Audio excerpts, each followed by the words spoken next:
आजकल गर्मी कुछ ज्यादा ही पड़ रही है। बूढ़े आदमी का शरीर कुछ ज्यादा ही सीलन भरा और भारी महसूस हो रहा था।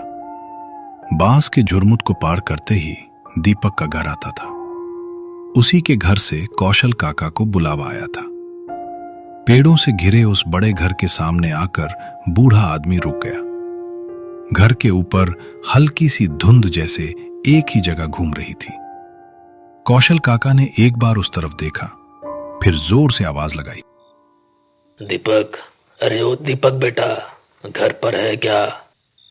बूढ़े की आवाज सुनते ही दीपक घबराकर घर से बाहर भागता हुआ आया।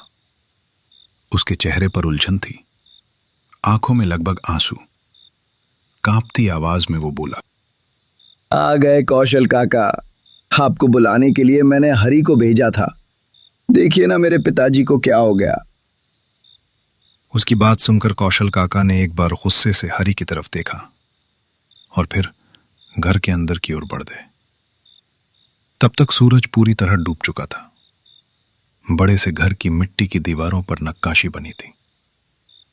टिमटिमाती लालटेन की रोशनी में परछाइयां इधर उधर हिल रही थीं। कौशल काका एक मूढ़े पर बैठकर दीपक के बूढ़े पिता की नब्ज देख रहे थे।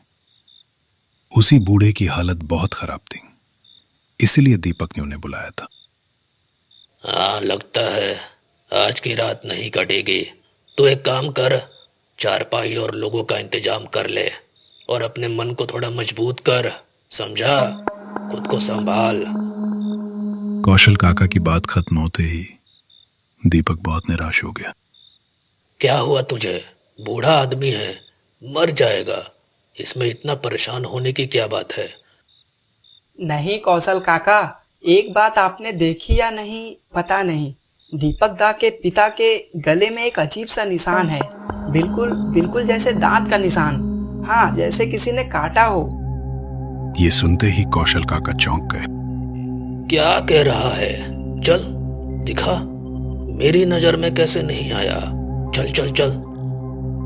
वे जल्दी से फिर कमरे के अंदर गए। दीपक और उसकी पत्नी बूढ़े आदमी के पास खड़े रो रहे थे। ए हटो जरा, देखूं क्या कह रहा है ये हरी।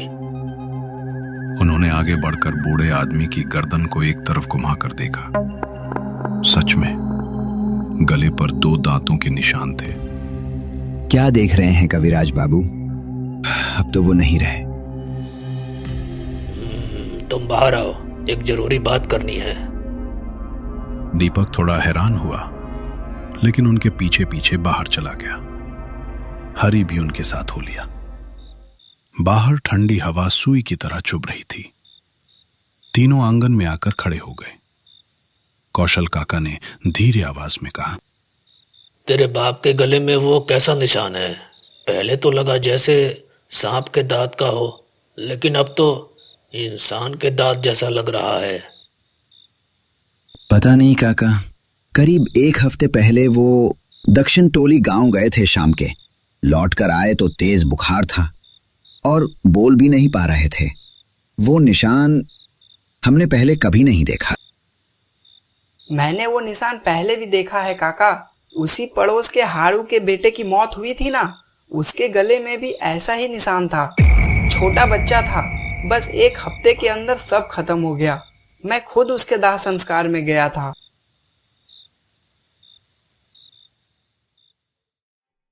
यह सुनकर कौशल काका गहरी सोच में पड़ गए। सच में यह बहुत चिंता की बात थी। इस गांव में लगातार 2 असामयिक मौतें, और वो भी किसी अनजान चीज के काटने से। अब मामला बिल्कुल ठीक नहीं लग रहा था। तभी अचानक एक औरत की भयानक चीख सुनाई दी। सब चौंक कर दीपक के घर की तरफ देखने लगे। कुछ ही पलों में तीनों फिर से घर के अंदर दौड़ पड़े। लालटेन की रोशनी में जो उन्होंने देखा वो बेहद डरावना था। दीपक का लगभग मरा हुआ पिता एक लंबे सांप की तरह सीधा खड़ा था खिड़की के पास। उसके पेट के पास से 2 पैर लटक रहे थे और वे पैर झटके खा रहे थे। अरे बाप रे! एक तेज रोशनी चमकी और उसी पल बूढ़ा एक अजीब चीख के साथ खिड़की से बाहर कूद गया। अंधेरे में वो गायब हो गया। तीनों कुछ समझ ही नहीं पाए कि अभी क्या हुआ। क्या हुआ ये? वो तुम्हारा बाप था दीपक? ओ हरी, ये क्या हो रहा है यहाँ पर? पता नहीं, कुछ समझ नहीं आ रहा।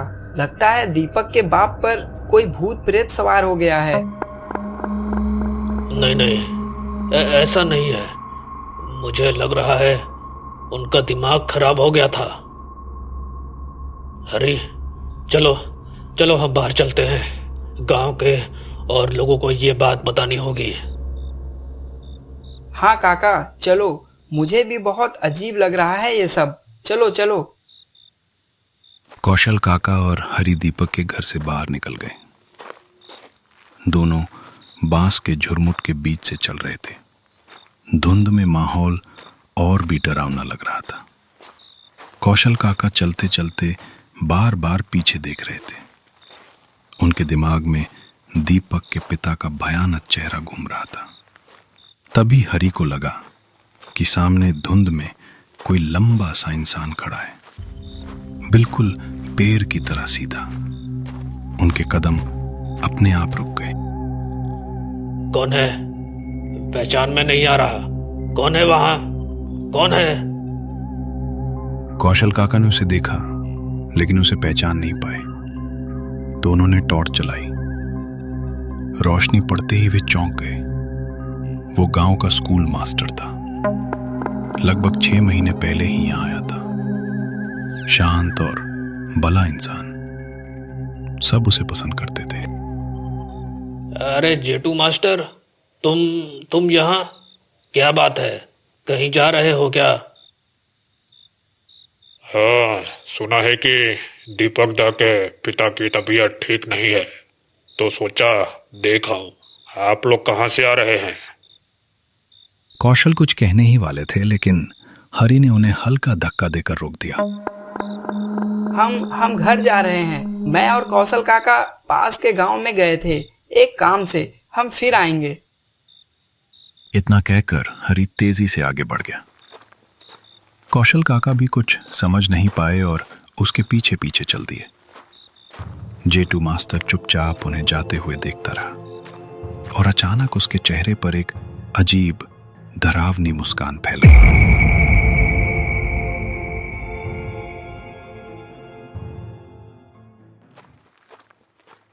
क्या हुआ हरी? ऐसे झूठ बोलकर भागा क्यों वहां से? क्या बात है? कौशल काका, अभी ये बातें करने का समय नहीं है।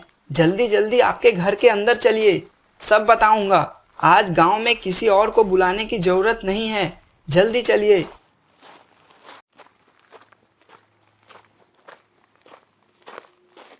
हरी की बात सुनकर कौशल काका और घबरा गए। बिना कुछ बोले वो अपने घर की तरफ बढ़ गए। उन्हें पता भी नहीं चला कि एक काली परछाई चुपचाप उनके पीछे पीछे आ रही थी। घने कोहरे में खड़ी वो परछाई उन्हें घर के अंदर जाते हुए देख रही थी, जैसे कोई शिकारी अपने शिकार का पीछा कर रहा हो। घर में घुसते ही कौशल काका ने तुरंत दरवाजा बंद कर दिया। हरी भी अंदर आ गया। वो डर के मारे बार बार खिड़कियों की तरफ देख रहा था। क्या देख रहा है तू? और जेटू मास्टर को देखकर तू इतना डर क्यों गया? क्या हुआ? क्या है? मुझे ना बहुत दिनों से उस आदमी पर शक था। उसका चेहरा कुछ अजीब है, जैसे उसके मुंह में नुकीले छुपे हुए दांत हों। समझे? बिल्कुल जैसे किसी कुत्ते का दांत। क्या कह रहा है? मैंने तो कभी ध्यान नहीं दिया, लेकिन हो सकता है मैंने कभी उसके चेहरे को गौर से नहीं देखा होगा। हरी ने कुछ नहीं कहा, लेकिन डर के मारे उसका चेहरा सफेद पड़ गया था। उसने बस सिर हिला दिया। रात गहरी हो चुकी थी। दोनों ने थोड़ा बहुत खाना खाया और सो गए। हरी बाहर वाले कमरे में एक रस्सी की खाट पर मोटा कंबल ओढ़कर सो रहा था। गहरी नींद में डूबा हुआ था। खिड़की पर जमा कोहरा सफेद पर्दे जैसा दिख रहा था। अचानक उस पर्दे पर एक चेहरे की आकृति उभर आई। धीरे धीरे उसकी आंखें लाल चमकने लगी। उसी छोटी सी खिड़की से वो लंबा काला आदमी अंदर घुस आया। उसके साथ ठंडी हवा का झोंका भी आया। वो काली आकृति धीरे धीरे उसके ऊपर झुक गई। चांदनी में उसके नुकीले सफेद दांत चमक रहे थे। अचानक बेचैनी में हरी चीखते हुए जाग गया और उसकी रूह कांप गई। तभी तेज रोशनी उस काली आकृति पर पड़ी। हरी ने देखा कौशल काका हाथ में टॉर्च लिए खड़े थे। उनकी आंखें डर से फैली हुई थीं। वो काला आदमी एक झटके से दूर जा गिरा। उसकी आवाज सांप की तरह फुफकारती हुई गूंजी। डरे हुए हरी और कौशल काका ने देखा वो कोई और नहीं बल्कि जेटू मास्टर था। लेकिन उसका रूप बेहद भयानक था। उसका शरीर लंबा और काला हो गया था और उसके मुंह में जंगली कुत्ते जैसे नुकीले दांत थे। उसकी आंखें लाल अंगारों की तरह चमक रही थीं। कौन ये क्या जेटू मास्टर है? तुम्हारी ये कैसी हालत है? नहीं, मैं जेटू मास्टर नहीं हूँ। उस नाम का कोई इंसान है ही नहीं। मैं पिशाच हूँ। इंसान के मन के अंधेरे से ही मेरा जन्म होता है। जिस समाज में जितना अंधेरा होता है वहाँ मेरे जैसे पिशाच उतने ही ज्यादा होते हैं। तुम लोगों की दुनिया में घुलने मिलने के लिए हमें भी तुम्हारी तरह शरीर लेना पड़ता है, समझे? कौशल काका और हरी जैसे पत्थर बनकर उसकी बातें सुन रहे थे। उसी समय हरी ने अपना मोटा कंबल उठाकर उस पिशाच पर फेंक दिया। कंबल जाल की तरह उसके सिर पर लिपट गया। कौशल काका जल्दी भागिए, घर के बाहर निकलो जल्दी।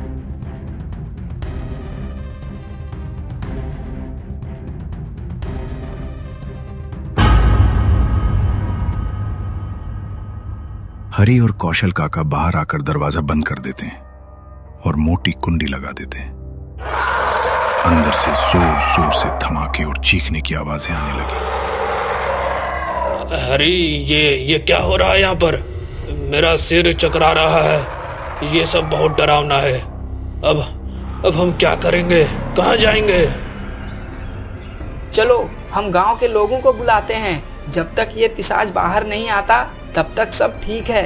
हे भगवान, सबकी रक्षा करो। हरी की बात पूरी भी नहीं हुई थी कि सूखे पत्तों पर खड़खड़ाहट हुई। कोई तेजी से उनकी तरफ भागता हुआ आया। दोनों ने पीछे मुड़कर देखा। दीपक का पिता उनके सामने खड़ा था और उसकी हालत और भी भयानक हो चुकी थी।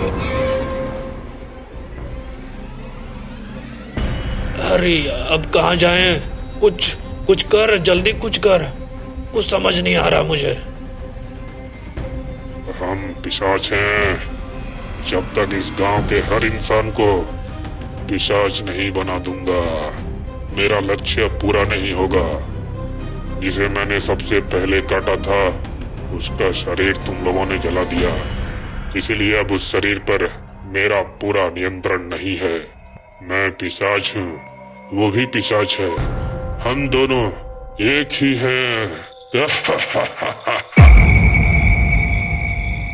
अचानक उन्होंने देखा दीपक हाथ में मशाल लिए खड़ा था। वो अपने पिता के पीछे पीछे यहां तक आ गया था। उसकी आंखों में गुस्से की आग जल रही थी। पिशाच ने फिर से अपना असली रूप दिखाया। उसका चेहरा भयानक तरीके से विकृत हो गया और बड़े बड़े दांत बाहर निकल आए। शैतान, मैं तुझे नहीं छोड़ूंगा, कभी नहीं।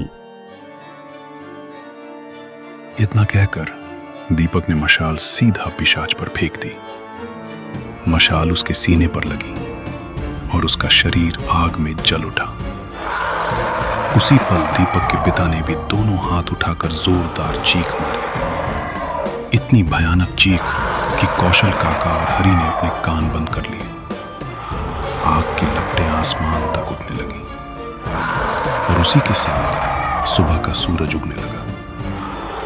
लाल रोशनी धीरे धीरे चारों तरफ फैल गई। जब कोहरा पूरी तरह छट गया, तब सामने का दृश्य साफ दिखाई दिया। वहां दो इंसान थे। दीपक घुटनों के बल बैठा था और उसके सामने उसके बूढ़े पिता का शव था।